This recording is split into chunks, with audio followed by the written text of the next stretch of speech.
I literally walked one out my door once and I said, I teach salespeople. I appreciate you want to make the sale, but there's nothing you can say or do that will get me to sign today.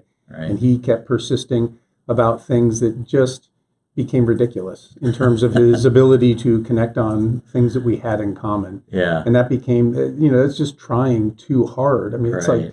like going on a date for the first time and saying, "Will you marry me?" Like, wait a minute, Whoa. something needs to slow down here. Yeah.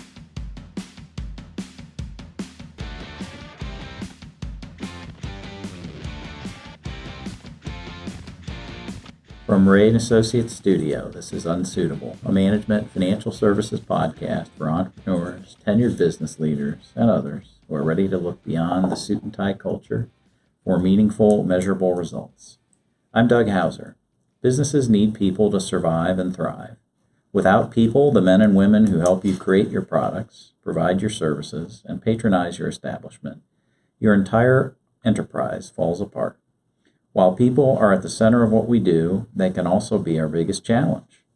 Today's guest specializes in applying the science of influence and persuasion in everyday situations.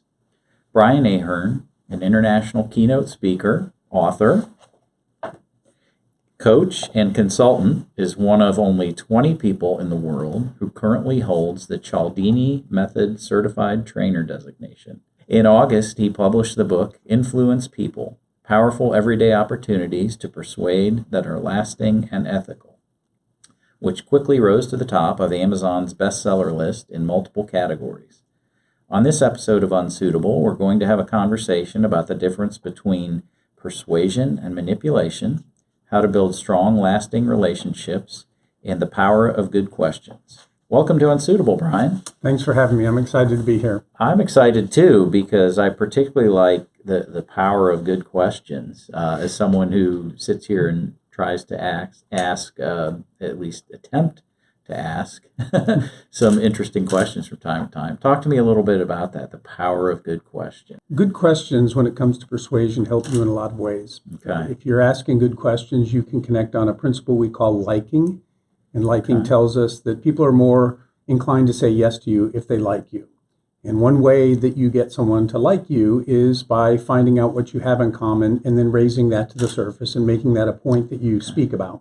The other thing a good question allows you to do is to understand the other person. So if you engage the principle we call reciprocity, which is when you give to somebody, they feel a natural obligation to want to give or do something in return. Okay. The more you can personalize your giving, the more power that principle has. So understanding that other person through asking questions, knowing what they like, what they don't. And an example would be, if I gave you a Starbucks gift card, you might appreciate that. Right. But if you didn't drink coffee, you appreciate the sentiment. But if you knew that I heard you and specifically gave you that Starbucks card because you said you love Starbucks, Right. well, that means a lot more. For sure. And I learned that through questions. And the third thing that's really important about the power of questions is a principle known as consistency. Okay. Which tells us we naturally feel better about ourselves and we look better to other people when we live up to our word. The best way to engage this principle is by asking good questions. You don't tell people what to do, you ask. And when they affirm back to you, they're far more likely to do it. So good questions just allow you to engage so many of these principles that make it easier to influence people. I think back through my career, and I don't know that I knew that specifically, but intuitively, I guess over time you learn that the more you sit in front of a client or prospective client, try to ask them to, elicit the responses that they want to provide you, then everybody feels more comfortable. Absolutely. And Dale Carnegie wrote about this when he said, show a genuine interest in the other person. And one great way to do that is by asking them about themselves. And then when you hear that they're passionate about things, you just continue down that line. And typically for us is in dealing with closely held businesses or family business, you're asking the business owner about their passion, which is often their business. Now, persuasion versus manipulation. Talk to me a little bit about the difference. People will get those confused quite often. Unfortunately, I think in today's society, words are very loosely used and tossed around. When we talk about persuasion, the definition that I think is best is Aristotle's. Aristotle said persuasion was the art of getting somebody to do something that they wouldn't ordinarily do if you didn't ask. So if you think about this, there's so many things that we need people to do that they're not going to do until we Right. make that ask. Your kids probably aren't going to just get up and do their homework Right. or their chores. You have to interact with them. People aren't going to necessarily buy your product unless you interact with them. Your employees probably are going to just do what they think is important, not necessarily what the organization says is important Sure. until you ask. So it's all about the ask that we make. When it comes to the difference between doing it ethically and doing that manipulatively, when we talk about manipulation, well, let me say this. To do it ethically, I'll give you three things. Sure. The first is we have to be truthful. Right. We cannot lie, and we don't hide the truth. And sometimes people forget about that. Like, oh, I hope he doesn't ask me about this. Right. Oh, he didn't. But if you knew that would make a difference in someone's willingness to say yes, it's incumbent upon you, if you want to be ethical, to bring that into the conversation. Right. And there are ways to deal with that where you can talk about a shortcoming and still move into your strengths and still be persuasive. And Okay. then you gain the honesty as well. Absolutely. You're more transparent, right? So is what I'm saying true? The second thing would be, am I using the psychology or what we call these principles of influence in ways that are natural to the situation?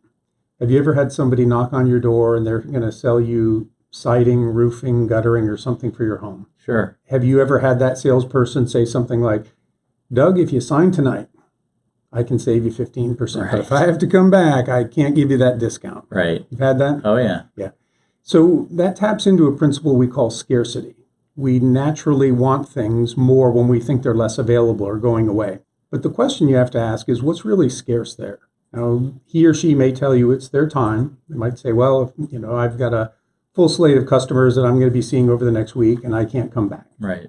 And I would look them in the eye and say, you mean if I guarantee a sale, you won't come back? You'll go meet with 10 more people and maybe make 1 or 2 sales, Right. but you won't come back to the guaranteed sale? There's nothing truly scarce there. Right. Now, if that salesperson said, have you heard about the hurricane that's coming into the East Coast? If it strikes, our building supplies may be in short order. Right. And I can't guarantee you this price in a week or 2 weeks because we don't know what's going to happen. That's legitimate. Right. And I think that's really using the principle that's natural to the situation, but not creating this false sense of scarcity that I'm so busy I can't come back to see you. Yeah, absolutely. Because the second scenario obviously feels much more truthful and honest and transparent. And I think ultimately most people see through that. Although in today's world, you have to be careful. Obviously, there's a lot of misinformation with regard to a lot of things. So how do I kind of break through that? Let's say that there's a little more of a screen put up there. Is it through asking those good questions? Yes, I think you do need to ask, for instance, why can't I have that discount? Mm-hmm. Or anything else that you're feeling in your gut. Now, an interesting thing with Robert Cialdini, when he wrote his book, Influence, Science, and Practice, at the end of every chapter, he puts in a section about what to do if you think you're being manipulated. Right. And quite often we know in our gut. And that gut feeling may come from a variety of things. It may be the look in the person's eye. It may be the incongruity between what they're saying and what their body language is revealing. But we know, but we can't quite put our finger on it. And we need to learn to trust our gut. Mm-hmm. At least to step back from the situation and try to understand, why am I feeling this way? And sometimes it's coming through things that would seemingly be good, but if you like the salesperson you just met too much, you have to ask some questions about what's going on here that I suddenly like this person so much that I want to buy this particular thing from them, this high value item. I need to step back and look at the merits of the item a little bit more than just trusting my feeling about that individual. I think there's a lot of instances where people try to connect personally like that. They establish some personal belief that makes them think, okay, I'm gonna just be attached to that way of doing things or whatever the case might be, but without taking a step back and looking at the real process, the real product, all of that. It's fine to like that other person. I mean, we all want to be liked, and everything seems to be a little smoother when people like each other.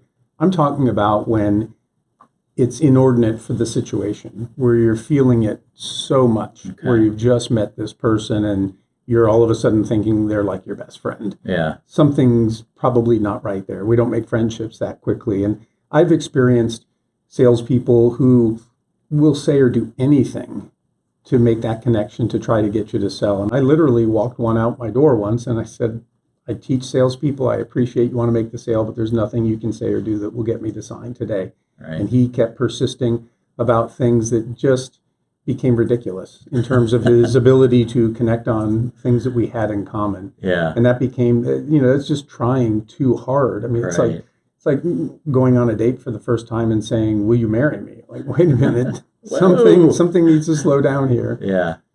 But those are two of the three things that we talk about. The third thing is creating situations that are, to use Stephen Covey's terms, win-win. Mm-hmm. That what I'm asking you cannot just be good for me. Right. It has to be good for you too. And while in a sales situation, you might always want to pay less, and as a salesperson, I'd like to sell something for more.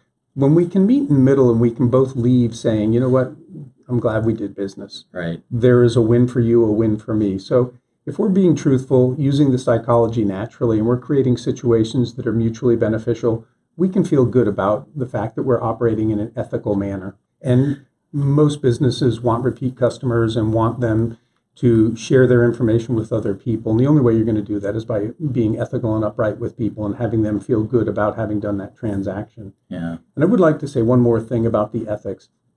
If it weren't for ethics, I would not be doing what I'm doing today. When I first encountered Robert Cialdini's material, what really resonated with me was the fact that as a sales trainer, it really very specifically helped me understand here's the psychology behind the sales techniques that are taught. The second thing was I liked that it was based on empirical data, more than 6 decades of research from social psychology, behavioral economics. And I liked his stance on ethics, where he was very clear about non-manipulative ways to do things. Now, the reason that ethics got me into what I'm doing is when I saw that first video of him presenting at Stanford, I loved it. I signed up for Stanford's marketing, and my company started buying some of the other videos. They had great resources. But one day, one of the marketing flyers came across my desk, and it had his picture, and in bold letters at the top, it said bestseller, and right below it, in bold letters, it said, call it influence, persuasion, or even manipulation, right in the headline. And I thought, I can't believe they actually used that word. Right. So the moral part of me, I like to think that I'm an ethical person. Yeah. I felt like it needed to be addressed. So I emailed Stanford, and I basically said, I don't know anybody who wants to be a good manipulator, nor do I know anybody who wants to be manipulated. That word cannot be helping your sales, but it really could be hurting. Yeah. Never heard from Stanford, but sometime later, my phone rang, and it was Robert Cialdini's office. No kidding. And one of his representatives said, I'm calling to thank you personally on behalf of Dr. Cialdini because you sent that email to Stanford. They're changing the marketing of our materials. Wow. And that was the start of my relationship with him and his organization. That was in the early 2000s, I think 2003 or so. Okay, that's fantastic. So how do you get that to resonate then with your clients? Well, I think that story first and foremost is powerful. That when we begin to talk about ethics, and if somebody's still skeptical, and I can say, were it not for ethics, I wouldn't be here. And that story, I can tell, I've done this long enough, I can read my audience, it really takes them back. I can start to see that it settles in. The second thing that I like to talk about on the heels of ethics is that principle of liking. That the more somebody likes you, the more likely they are to say yes to you. But what I tell them is it really isn't about you getting the other person to like you. So this isn't about me getting you to like me, Doug. Right. It's about me coming to like you. And the very same things that will make you like me will make me like you. If we find out what we have in common. Right. If I pay you genuine compliments, if we work together in a cooperative way and we have success, all of those things will make you like me more. Absolutely. Lots of studies show that. But here's the interesting thing. The very same psychology is at work on me. When I find out you and I have things in common, I like you more. Yeah. When I see things that are praiseworthy and I give you that praise, I am convincing myself that you are a good person. So the strategy should really be going into situations saying, how can I come to like this other person? Mm-hmm. And I'm going to focus on these things not to get you to like me, but for me to convince myself what a good person you are. And here's why it impacts manipulation and ethics. I believe people will not manipulate their friends. And the more I come to like you and can say friend, the less likely it ever is that I would do something that's not in your best interest. Great point. Great point. And that's for audiences, that's quite often the game changer. Yeah. You can see that they're tilting their head and their eyes are up and they're thinking, I've never viewed it that way before. Right. But I wouldn't manipulate my friends. So I need to do what I can to come to like the people that I serve, the people that I work with, our customers, vendors, and everybody else. Otherwise, you make yourself susceptible to that, or there are people that really don't have those ethics, and we know who they are out in the business community or wherever you might be, and you try to do what you can to say avoid those people, yet they still find ways to treat people that way. And it's unfortunate. When you are trying to give this type of instill this type of sales culture in your clients, do you find a typical size or type of audience that it resonates most well with, or is it kind of across the board? It's really across the board. When I'm doing workshops, I may have anywhere from a dozen to 24 people. If I'm speaking at a larger event, there could be 100, 200, 300 people. When it's a larger event like that, the ability to get into the crowd makes a difference. And so if I'm at a venue where you can literally walk down the aisle or circle around and you can start looking people in the eye, people get very fixated on you, they pay more attention, and you have a better opportunity to drive home a point like this. Now, how long do you think it takes to change and really alter that culture, if you're being honest? Really hard. Changing culture is really, really hard because a lot of people obviously have their way of doing things. Yeah. People are resistant to change. When you bring the new people in, they say, well, this is just how it is here, and it's much, much easier. But when I go and talk with organizations, these principles that I teach, and they ask, well, what is going to be the best way for us to implement this? And I tell them, it's got to become part of your vocabulary. Mm-hmm. It has to become the justification for why you're going to do what you do. If you're going to change your sales scripting, people are going to want to know why. And if you can back it up with the psychology and the research that's behind that, it gives it more credibility. If you're going to implement changes in your HR plan and things, you need to consider how are people going to respond to that. Yeah, absolutely. I think, people have to buy in at all levels, because if you don't, then they're just going to say, well, it's another program and I'm checking the box and okay, I'm going to go, but I'm not going to change anything. Yeah. And I think organizations, if they take the viewpoint that we don't move people to action because of authoritative position, and we don't try to coerce people into things. We try to ethically influence people by using the psychology that's going to create the situation that will be good for them and good for us. Then you start doing it by teaching people, well, what is that psychology? Why do we apply that? How does it impact our customers and our vendors? Right, absolutely. I think that's very important. So if go back to the initial point, when I'm trying to understand, say, persuasion versus manipulation, and you want that to be honest and transparent, I feel I want to be persuaded, as you indicated, but how do I, if I'm in the midst of something, how do I understand the signs of manipulation? How do I know if I'm being manipulated? So when you're interacting with an individual, how do you know that? Yeah. Well, first thing, I was talking with somebody recently, and they were saying about how they wanted to use this in coaching, and then they jumped right into, well, I'm going to go up and I'm going to make small talk, and I said, well, stop right there, because you need to have laid that foundation. If you're coaching somebody, you need to have laid that foundation that says to them that you truly like them right off the bat, not in the middle of, I'm going to be really nice and ask about your kids, and now, oh, by the way, and come in with something else. Yeah. That's where I think people feel that it's disingenuous. Other things that we want to look for, though, is as I said earlier, the incongruency.